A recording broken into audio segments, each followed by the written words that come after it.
is Dinah Huang from United Catalysts. Dinah received her BS degree from Taiwan University, received her MS and PhD from University of Virginia in physical chemistry. She's been with United Catalysts for the last 20 years and is currently R&D manager of the West Laboratory at UCI. Her co-authors this afternoon are W.F. Wang and K.J. Hong from the University of Louisville, and the title of her talk is The Characterization of Noble Metal Catalysts by XAFS.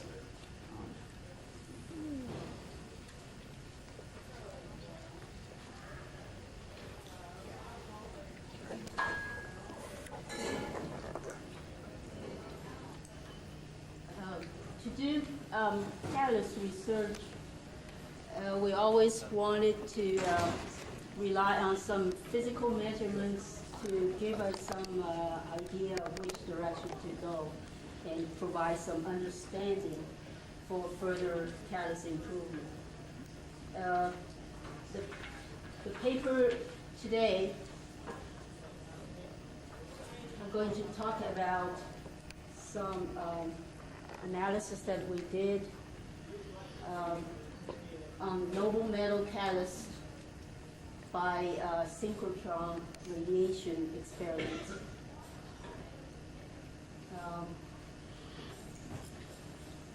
This work is in cooperation with Professor Huang in the physics department of the University of Louisville.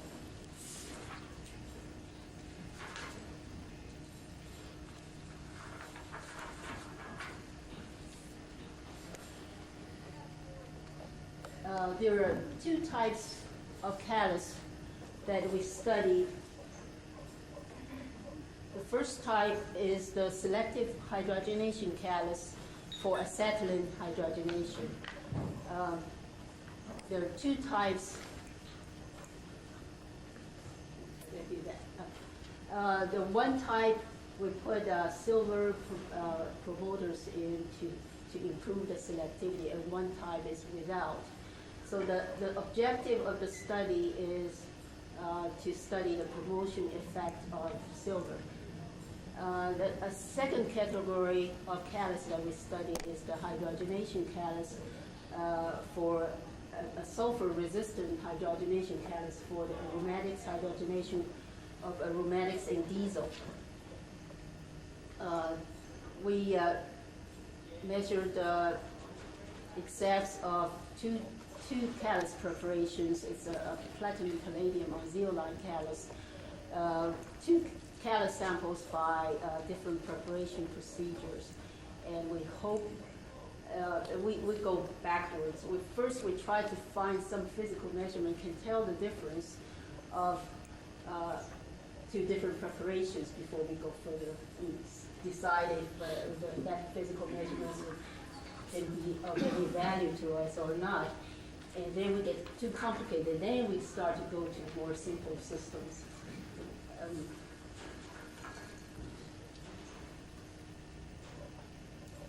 You have some a review of what the acetylene hydrogenation catalyst.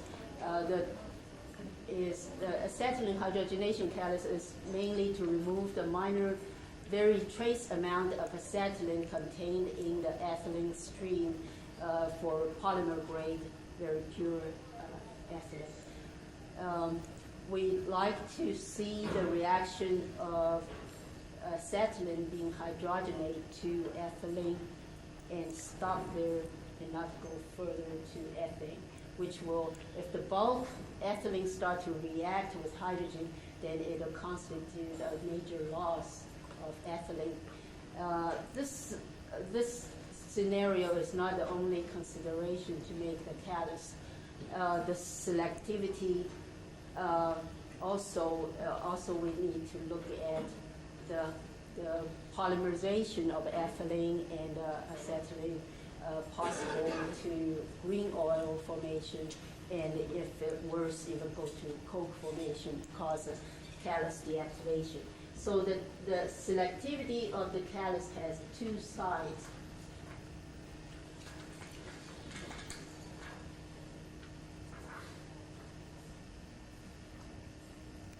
This is just a brief review of ethylene purification in a commercial aspect of it.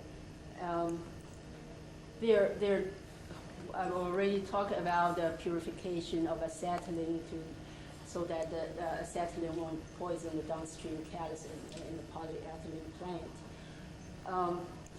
There are two different units in the ethylene plant. One is the front-end application that the hydrogen is rich. The hydrogen has not been removed yet. So the catalyst is very tough. We really need to make highly selective catalyst so that we won't suffer a loss in ethylene. So the reaction has to be combined with the catalyst selectivity, the behavior of the catalyst, and kinetically use temperature control as a yardstick. If the bulk ethylene start to hydrogenate, if we cannot control the temperature very nicely, the hydrogenation of bulk ethylene highly exothermic is going to cause a temperature explosion, a temperature runaway. So we have to operate in a window, a narrow temperature window to prevent ethylene loss. And the catalyst that we produce is G83, which is occupy a very high share of the market. The tail end ethylene purification, where the hydrogen has been already removed, and actually the limited amount of hydrogen is added back in the reaction. But in this case, the formation of a polymer, formation of green oil really needs to be watched out. We, UCI, produced G58 catalyst for the tail end application.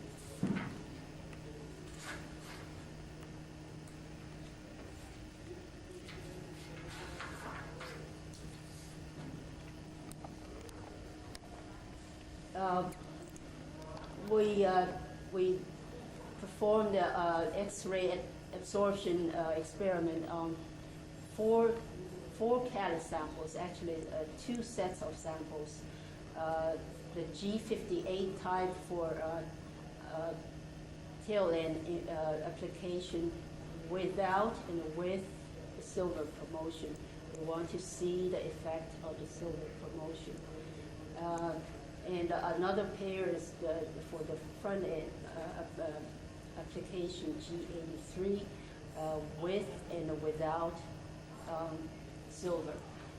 I have to mention about the catalyst, the sample preparation.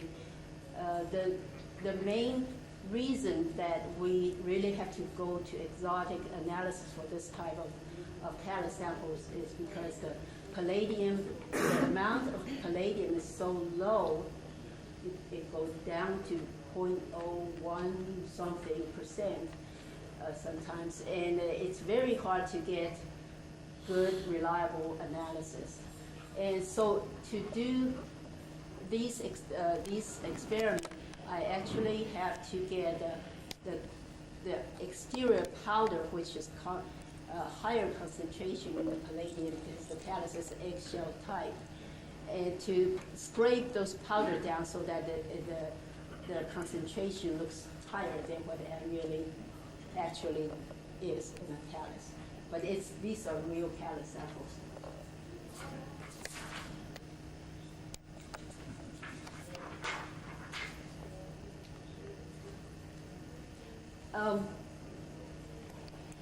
This is just artist's drawing of the situation, the palladium XAFS with the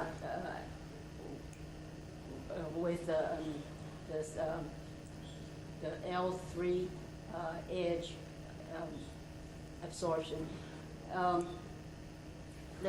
This drawing, I think I run out of space. These should be much higher up there if I use this much space here. So excuse me for that. Basically, the mechanism of the XAFS X-ray absorption spectroscopy is the singletron radiation, the X-ray excited, in this case that we use L3, inner shell level of electron that's a 2p3f energy level. And we excited the electron in the L3 state up to 4D states. And it created a vacancy in the L3 level, and it caused a fluorescent light. And we measure this fluorescent light. Some people measure transmission, but we measure the fluorescent for these measurements. The intensity that we measure, it depends on the probability of the excitation of electron from L3 level to the D band, and it depends on the D band vacancy in the electron. And so there's a lot of consideration in the electron density and how much vacancy.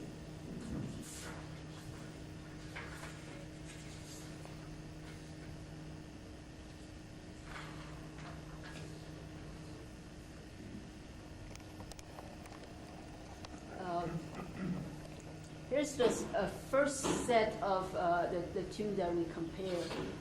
This is at the higher palladium level, which is the G58 type. Is used for a tail end application with low hydrogen.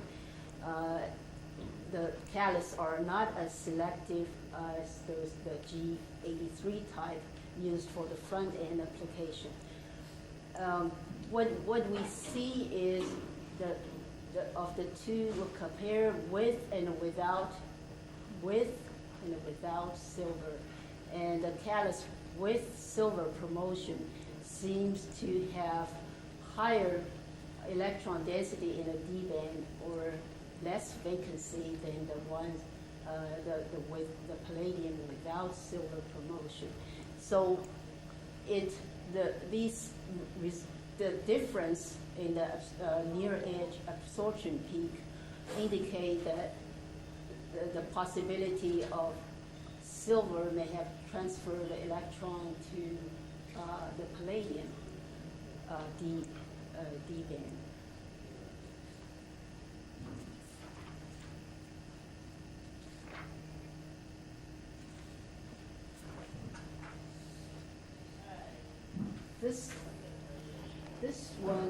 This graph just combined the two sets of samples. We've already shown this set of G58 and the lower two G83, which has lower palladium, one with, this one without silver, and this lowest one with silver promotion. So even though the difference looks smaller for G83, which has lower palladium level, again, it shows that silver may have caused some increase in the electron density in the D band of the palladium atom.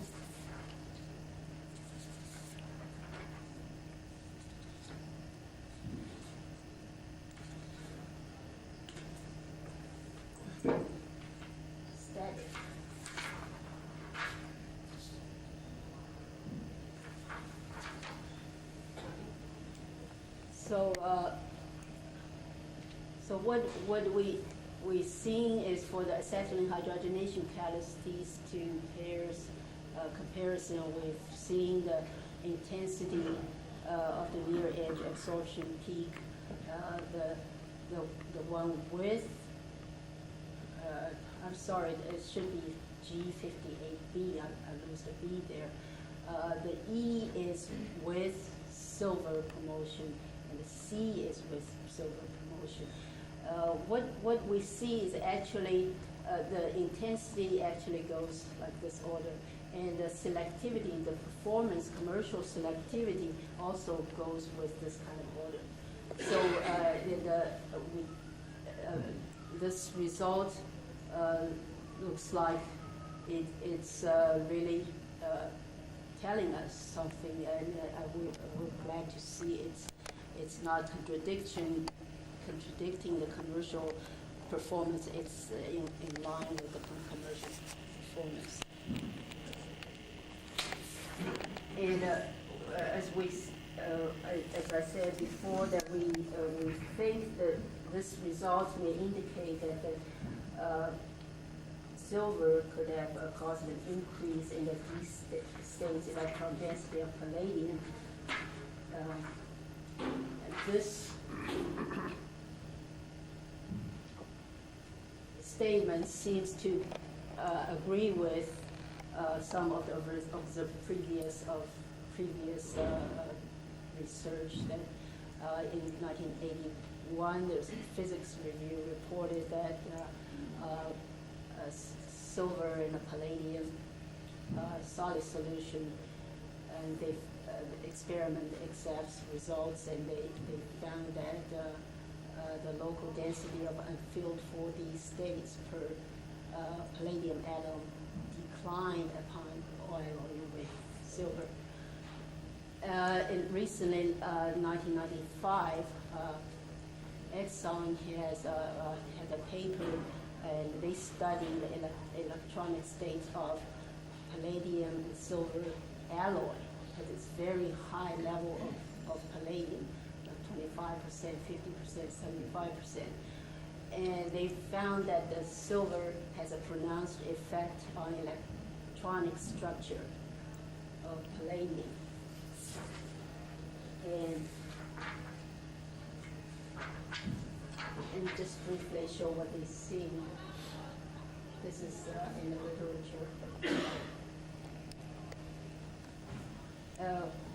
And for palladium silver alloy with much higher silver, the unfilled D states it decline. This is in line with what we observed.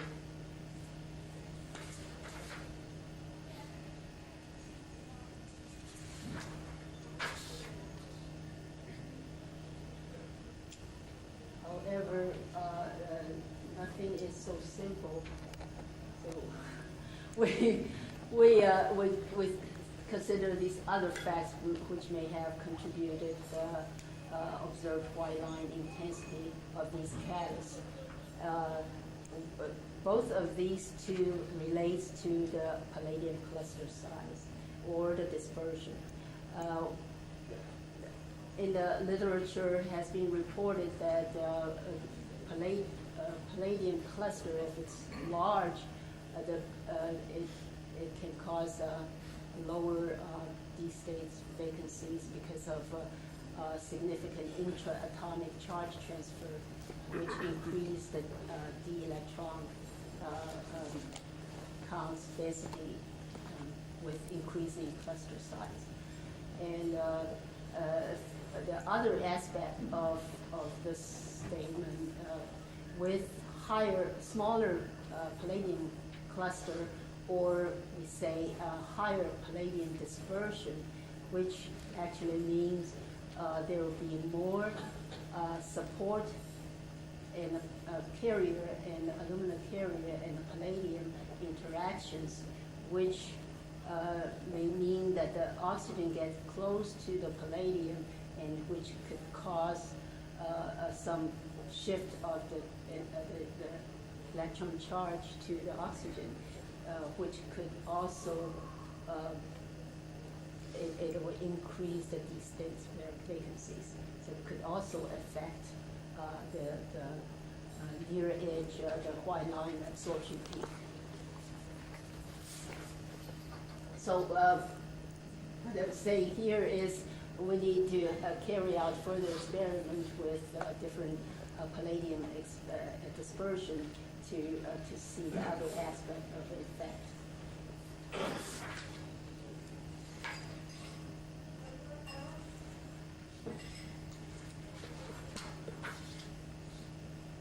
second series of samples that we studied some of the samples we prepared for the hydrogenation of aromatics in diesel. These are platinum palladium catalyst, but it's supposed to be somewhat sulfur resistant instead of being sulfur poisoned by sulfur easily. The two catalysts that we measured, they prepared differently. We always, as catalyst producers, we always bewildered if the metals should be putting on already formed carrier, or we should put the metals on the carrier, the zeolite, and then mix with binder and form. So the two catalysts, other than what I listed here, actually same composition, but prepared two different ways. I forgot to mention, all these catalyst samples we have pre-reduced before the measurement, so it's in a reduced state.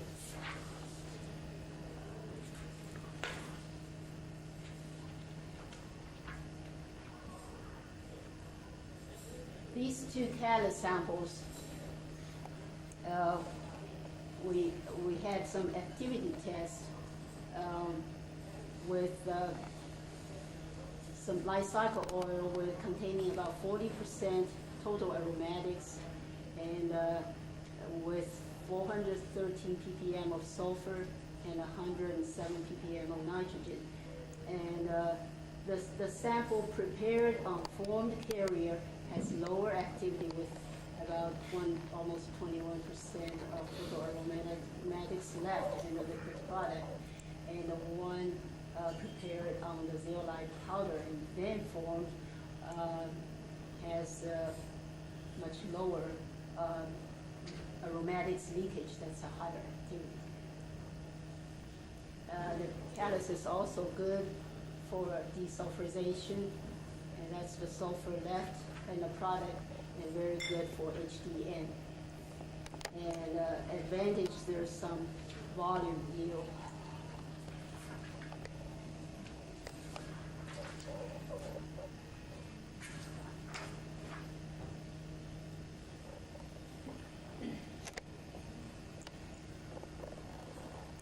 The label is confusing, but again, the two catalysts that we pay attention to, one is prepared on a carrier, one is prepared on the zeolite powder. In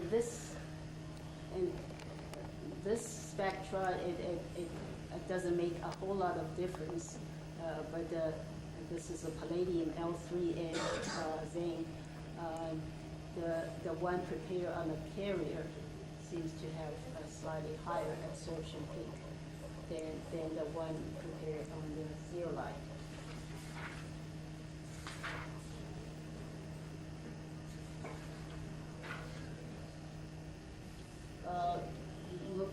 Look at from the standpoint of platinum. While I was showing the palladium, look at it from platinum. We see more difference between the two samples, which may mean that we believe this sample has higher dispersion and more interaction with the carrier oxygen, and this sample has less. This dispersion results agree with this speculation, although there are other factors, lots of other factors.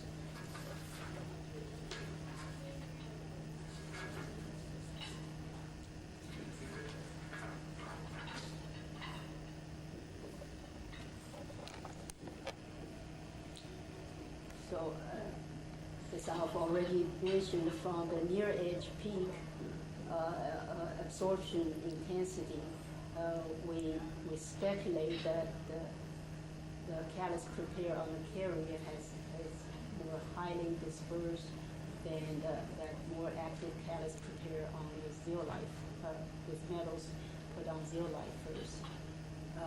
This agrees with the chem absorption results showing that the callus prepared on the carrier is much more highly dispersed than this other callus. So this is very contrary to what we normally think. We normally always think for noble metal callus, the better the dispersion, the better. But in this case, looks like the more dispersed, if it's too highly dispersed, it can be killed by sulfur in no time. Well, I shouldn't really conclude like that, but that's so far we start to see there's a possibility for that. The high line absorption peak also could mean that there's more interaction with the carrier oxygen.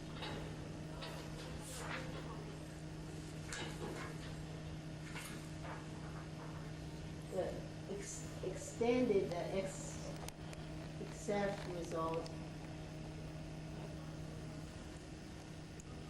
platinum XAFS give us something like this comparison.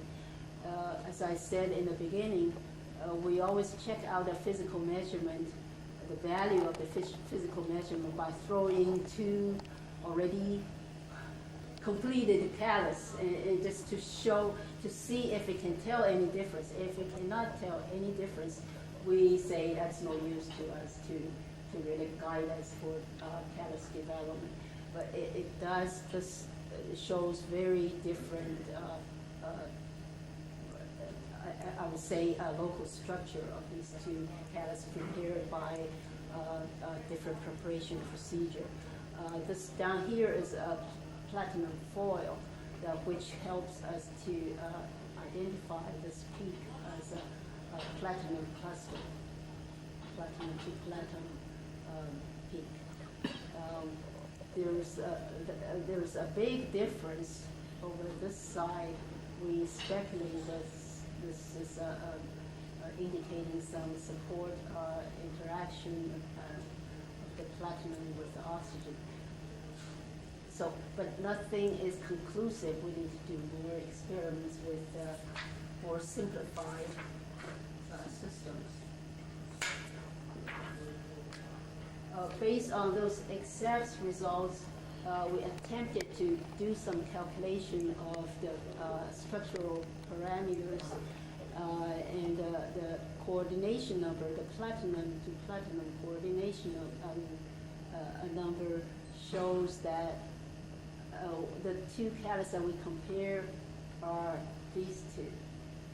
This one is the one prepared on the formed carrier, which has lower coordinator number than the one prepared on the zeolite, which is in line with the near edge peak intensity, which showed us also that the one prepared on the carrier has higher dispersion or smaller cluster size. And the bond distance between the platinum and the platinum also show that the more active callus prepared on the zeolite, which has slightly larger platinum cluster, also has a tighter structure, a shorter bond distance between platinum and the platinum.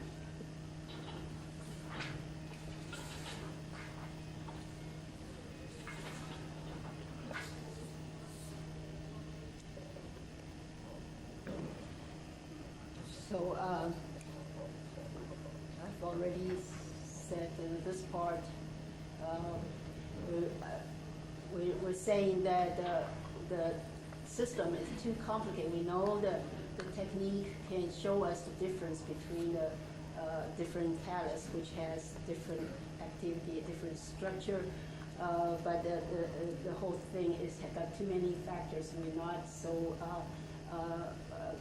it's not so conclusive. So to really look into the structure of these platinum palladium aromatic hydrogenation callus, we need to look into some simpler system, not with zeolite, alumina, and platinum palladium all dumped in one sample at once. So we're going to go backwards to clarify the situation. What is also missing in the study is we didn't really investigate enough of the electronic effect, like the platinum-palladium alloying. Did the platinum lose some electron possibly to palladium due to alloying? Or the other aspect is because the callus has zeolite and it's combined with a proton site, did the getting very close to the proton site to form atom, as Dr. Sackler stated, will that cause a deficiency of electron in the platinum?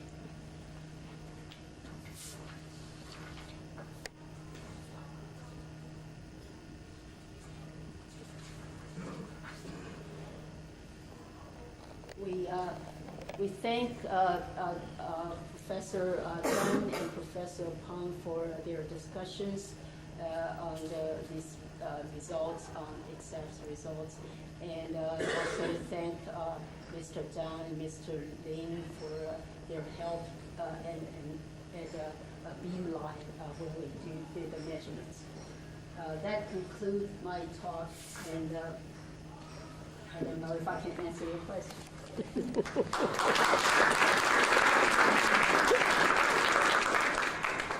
have time for a quick question. For the hallucination of aromatic scatters, when you have the alumina zeolite system, you present better performance. Is it due to diffusion problems or due to different dispersion? We think there's so many factors. I think that when you prepare basically a different procedure, there's so much difference. It may end up the whole configuration of where the